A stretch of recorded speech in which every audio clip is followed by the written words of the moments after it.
તમે ખરેખર કેટલા લોજિકલ છો અથવા તો તમે કેટલું ક્રિટિકલી વિચારી શકો છો, આ જાણવાની એક ખૂબ જ સારી રીત છે.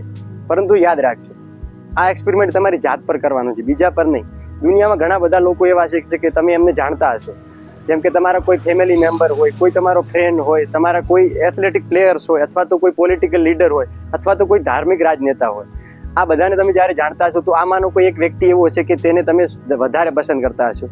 એના વિરુદ્ધની કોઈ પણ વાત તમે નહીં સાંભળી શકતા હો, અથવા તો એના વિરુદ્ધ કોઈ વાત થતી છે તો એને તમે અવગણશો અથવા તો તમે એના પર ગુસ્સે થશો. તો એ વ્યક્તિઓમાંનું કોઈ એક વ્યક્તિ એવું હશે કે એના વિરુદ્ધના કોઈ પણ જે વાતો છે તમે સાંભળી નહીં શકતા હો. એટલે કે તમને કોઈ પણ પુરાવો અથવા તો એવિડન્સ આપવામાં આવે છતાં પણ તમે એને અવગણતા હશો.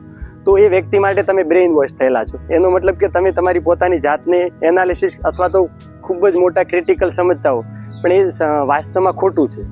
હવે આ વાતને આપણે એક ઉદાહરણ તરીકે જોઈએ તો નરેન્દ્ર મોદી. તો નરેન્દ્ર મોદીને ઘણા બધા વ્યક્તિઓ સાચા માનતા હોય અથવા તો હશે પણ ખરા, પરંતુ જ્યારે એ વ્યક્તિને વધારે પડતો લગાવ થઈ જાય છે, એના વિરુદ્ધની કોઈ પણ વાત સાંભળવા માંગતો નથી અથવા તો એના વિરુદ્ધની જે વાત થાય છે તો એના તરફ એ ગુસ્સો પ્રગટ કરે છે, તો આપણે માની શકીએ કે એ કદાચ એ વ્યક્તિ છે જે નરેન્દ્ર મોદી છે, તો એમના દ્વારા અથવા તો એમની PR ટીમ છે એમના દ્વારા એ વ્યક્તિ પર બ્રેઇન વોશ કરવામાં આવેલું છે.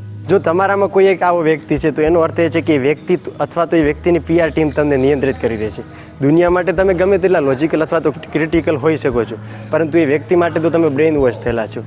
કારણ કે સત્ય એ છે કે તમે હો કે હું હો, દુનિયામાં કોઈ પણ વ્યક્તિ હોય એ ક્યારેય સંપૂર્ણ હોય તો નથી અને ક્યારે પણ હોઈ પણ ન શકે.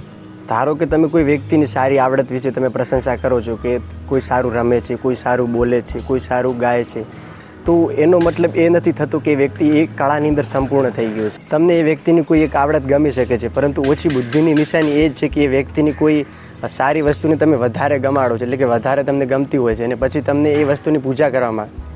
હા, જ્યારે તમે કોઈ વ્યક્તિની પ્રશંસા કરો છો એમાં કોઈ વાંધો નથી, પરંતુ જ્યારે તમે એ વ્યક્તિ માટે તમે એવું સમજી લો છો કે આ વ્યક્તિની અંદર કોઈ ખામી જ નથી, તો એનો મતલબ એ થયું કે તમારું મગજ બંધ થઈ ગયું છે અને તમે મૂર્ખ વ્યક્તિની અંદર આવો છો. આ સાંભળવું તમને ગમશે નહીં, પરંતુ આ વાસ્તવિકતા છે. દરેક વ્યક્તિમાં હજારો ખામીઓ હોય છે અને હંમેશા રહે છે, પરંતુ લોકોની સારી ટેવો માટે એમને વખાણો અને કોઈની આંખ બંધ કરીને પૂજા ના કરો.